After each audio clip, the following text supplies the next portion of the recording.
मेहुल सारे साइंटिस्ट को जेल से लेके बाहर निकल जाता है, लेकिन मेहुल को शक होता है।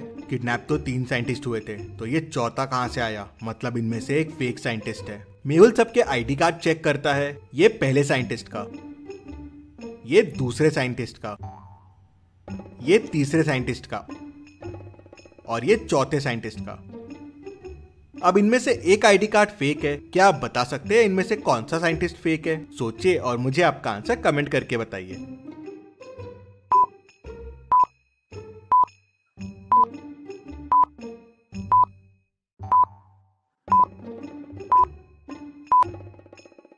ये तीसरा साइंटिस्ट फेक है। इस साइंटिस्ट की डिग्री देखिए, MBA इन फाइनेंस, और बाकियों की है PhD in chemistry, MTech in chemical compounds, MSc in biochemistry. तो ये 3 तो साइंटिस्ट हुए, कोई MBA वाला साइंटिस्ट कैसे होगा? तो पागल साइंटिस्ट ने एक अपना आदमी यहाँ छुपा रखा था। मेहुल उसे पकड़ लेता है और रस्सी से बांध देता है। उसे वहीं छोड़ के बाकी साइंटिस्ट और मेहुल जंगल में आगे बढ़ते हैं।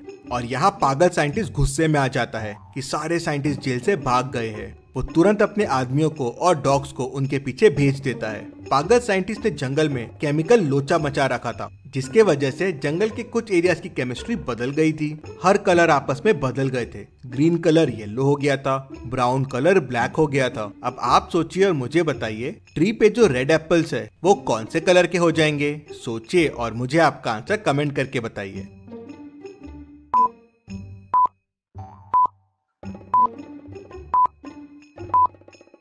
जोरों से भूख लगी थी, लेकिन एप्पल्स बिना खाए ही आगे बढ़ जाते हैं। पागल साइंटिस्ट के जंगली कुत्ते मेहुल और बाकी साइंटिस्ट को ढूंढ ही रहे थे। पागल साइंटिस्ट पीछे से जंगली बैट्स भेज देता है। बैट्स तेजी से उड़ते हुए मेहुल और साइंटिस्ट के पास पहुंच जाते हैं। बैट्स उनको परेशान करने लगते हैं, काटने लगते हैं। मेहुल फोन निकालता है हेल्प मांगने के लिए, लेकिन नेटवर्क ही नहीं आ रहा था। पास में लकड़ी के टुकड़े, कुछ स्टोन्स पड़े हुए थे। सोचिए और मुझे बताइए, क्या कर सकते हैं मेहुल और साइंटिस्ट बैट से बचने के लिए? आपका आंसर मुझे कमेंट करके बताइए।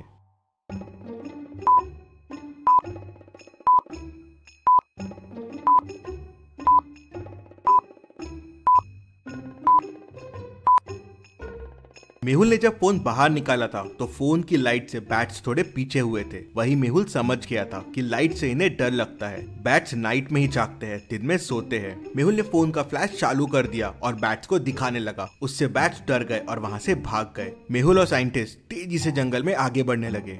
मेहुल और साइंटिस्ट जंगल में एक ब्रिज के पास पहुंच जाते हैं। ब्रिज की हालत बहुत खराब है और वो कभी भी टूट सकता है। नीचे एक रिवर है जिसका फ्लो बहुत तेज है। अगर इससे स्विम करके जाने की कोशिश की तो रिवर में बह जाएंगे। पास में एक बोट भी खड़ी है, लेकिन बोट को चलाने वाली लकड़ी नहीं है। रिवर क्रॉस करने के लिए बड़े बड़े स्टोन्स भी बने हुए हैं। सोचिए और मुझे बताएं, क्या तरीका अच्छा रहेगा रिवर क्रॉस करने के लिए? ब्रिज, स्विम, बोट या स्टोन? सोचिए और मुझे आपका आंसर कमेंट करके बताइए।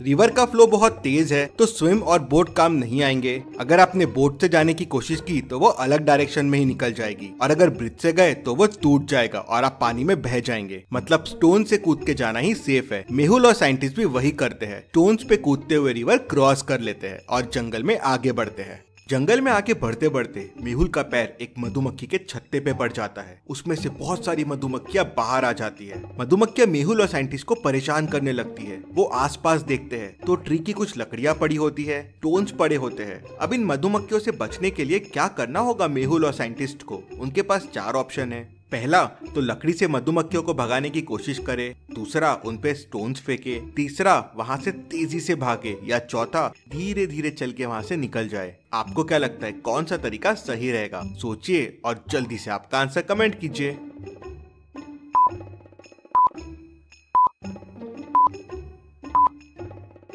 लकड़ी और स्टोन फेंकने से मधुमक्खियां और चिड़चिड़ा जाएगी और परेशान करेगी। शायद डंक भी मारे। भागना भी सेफ नहीं है, वो पीछे भागेगी।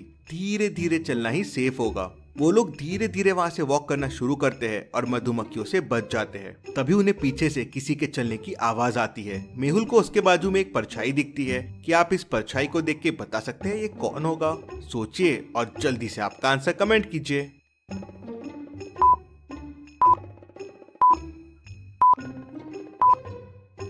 सर कटा हुआ है, मतलब ये एक ज़ॉम्बी है। ज़ॉम्बी को देख मेहुल और साइंटिस्ट वहाँ से भागना शुरू करते हैं। भागते भागते उन्हें सामने का एक गड्ढा नहीं दिखता और वो लोग उस गड्ढे में गिर जाते हैं। अब ज़ॉम्बी उनके पास आने लगता है। गड्ढे में उन्हें कुछ चीजें दिखती है, 3 गुलेल दिखती है, एक बंदूक, एक कटर, एक बैट। क्या इनमें से कोई चीज को यूज करके वो ज़ॉम्बीज को भगा सकते हैं? सोचिए और मुझे आपका आंसर कमेंट करके बताइए।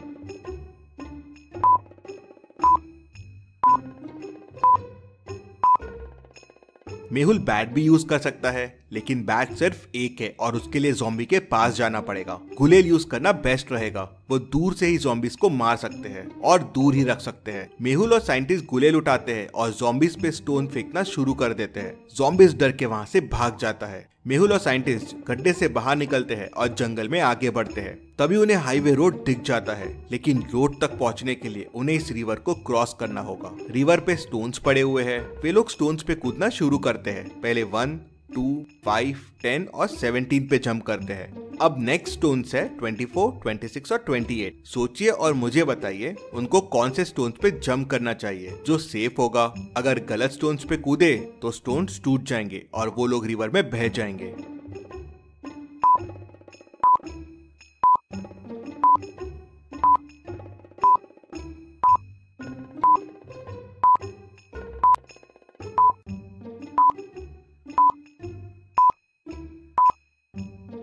सही स्टोन है 26। 1 और 2 का डिफरेंस है 1, 2 और 5 का है 3, 5 और 10 का डिफरेंस है 5 और 17 और 10 का डिफरेंस है 7। तो अगला डिफरेंस हो जाएगा 9। डिफरेंस 2 से बढ़ रहा है, तो 17 प्लस 9 हो जाएगा 26। सभी 26 स्टोन्स पे जंप करके रिवर क्रॉस कर लेते हैं और हाईवे पे पहुंच जाते हैं। मेहुल ने अपनी बहादुरी से सारे साइंटिस्ट को बचा लिया। इसी बात पे जल्दी से वीडियो को लाइक कर दीजिए। चलिए अगली पहेली देखते हैं। गोपाल एसोसिएट्स में एक बहुत बड़ा करप्शन हुआ था। वहाँ काफी टाइम से मनी लॉन्ड्रिंग चल रही थी। इधर का पैसा उधर और उधर का पैसा इधर। पूरे मामले की तहकीकात करने डिटेक्टिव मेहुल को बुलाते हैं।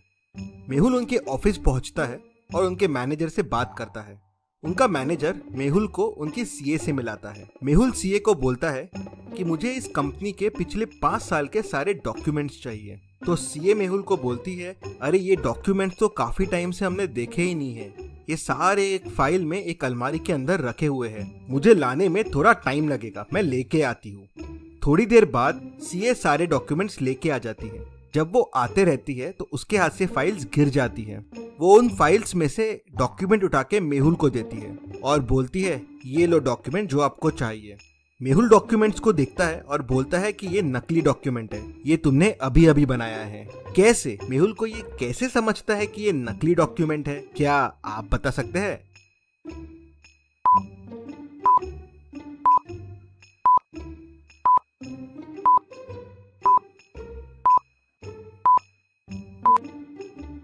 चलिए इसका आंसर देखते हैं। सीए जो डॉक्यूमेंट्स मेहुल को देती है उनमें होल्स नहीं थे, मतलब ये डॉक्यूमेंट कभी फाइल में रखे ही नहीं गए। उसी से मेहुल को समझ जाता है कि सीए झूठ बोल रही है और उसे नकली डॉक्यूमेंट्स दे रही है। इतनी मजेदार पहेलियों के लिए जल्दी से चैनल को सब्सक्राइब भी कर लीजिए। चलिए अगली पहेली देखते हैं।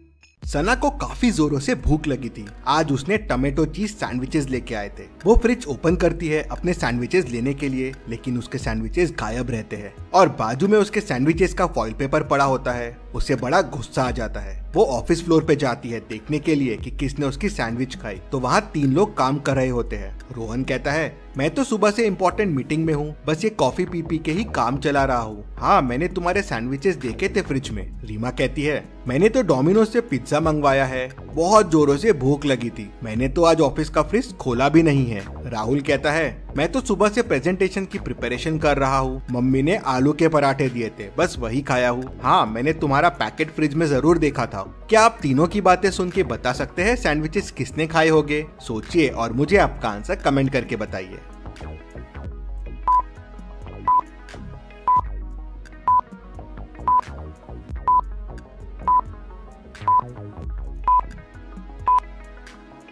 चलिए इसका आंसर देखते हैं। सैंडविचेस रोहन ने खाए हैं। रोहन को कैसे पता चला कि सना ने सैंडविचेस लाए थे? उसके सैंडविचेस तो फॉइल पेपर में रैप्ड थे। वहीं वो पकड़ा जाता है। चलिए अगली पहेली देखते हैं।